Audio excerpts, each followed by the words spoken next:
Madi dan teman-teman.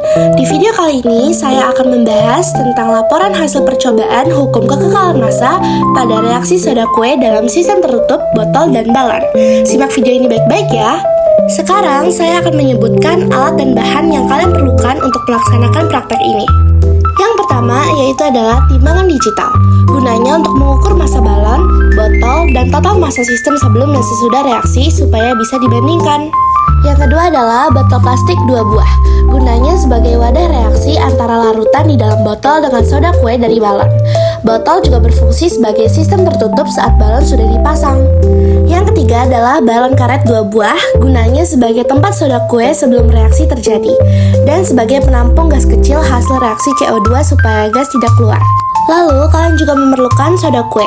Gunanya sebagai zat yang bereaksi dengan cairan di dalam botol. Soda kue inilah yang akan menghasilkan gas karbon dioksida CO2 saat bereaksi. Dan yang terakhir adalah cuka. Gunanya sebagai pasangan reaksi dari soda kue.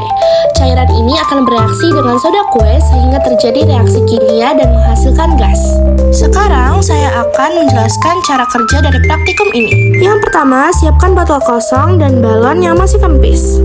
Yang kedua, masukkan cuka ke dalam botol sesuai takaran. Yang ketiga, masukkan soda kue ke dalam balon perlahan. Dan juga pasangkan mulut balon ke mulut botol dengan hati-hati. Pastikan botol belum menjatuhkan soda kue ke dalam botol. Setelah itu, timbang massa awal sistem, botol, dan balon menggunakan timbangan, lalu catat hasilnya. Setelah itu, angkat balon sehingga soda kue jatuh ke dalam botol dan bereaksi dengan larutan di dalam botol. Biarkan reaksi berlangsung sampai balon menggelembung dan reaksi berhenti.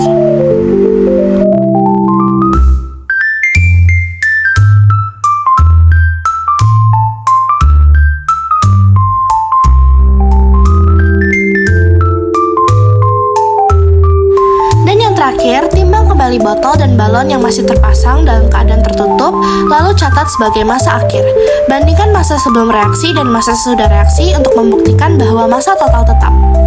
Nah, melalui percobaan ini dapat diamati bahwa walaupun terjadi reaksi kimia dan balon mengembang karena terbentuk gas, massa total sistem tidak akan berubah. Hal ini menunjukkan berlakunya hukum kekekalan massa. Nah, sekarang saya akan memberikan hasil pengamatan data dari percobaan saya. Ini adalah data dari botol set 1. Yang pertama, massa mula-mula cuka dan botol adalah 62 gram. Massa mula-mula balon dan soda kue adalah 22 gram. Massa setelah campuran atau balon menggelembung adalah 84 gram. Pada botol kedua, massa mula-mula cuka dan botol adalah 41 gram. Massa mula-mula balon dan soda kue adalah 20 gram. Dan massa setelah campuran atau balon menggelembung adalah 61 gram. Setelah soda kue dicampurkan ke dalam larutan di botol, terjadi reaksi kimia yang menghasilkan gas sehingga balon menggelembung. Walaupun balon mengembang, massa total sistem, botol dan balon tidak berubah. Sekarang izinkan saya untuk menjawab pertanyaan-pertanyaan yang ada dari Pak Made. Pertanyaan pertama, massa sebelum dan sesudah reaksi itu sama. Hal ini dikarenakan percobaan dilakukan pada sistem tertutup, yaitu botol dan balon yang terpasang rapat. Sehingga seluruh zat hasil reaksi, termasuk gas yang terbentuk, tetap berada di dalam sistem. Pertanyaan nomor 2. Balon itu menggelembung karena pada saat soda kue bereaksi dengan larutan di dalam botol, terbentuk gas karbon dioksida atau CO2. Besar kecilnya gelembung balon juga dapat berbeda, karena jumlah bahan yang bereaksi tidak sama, sehingga jumlah gas yang dihasilkan juga tidak sama ataupun berbeda.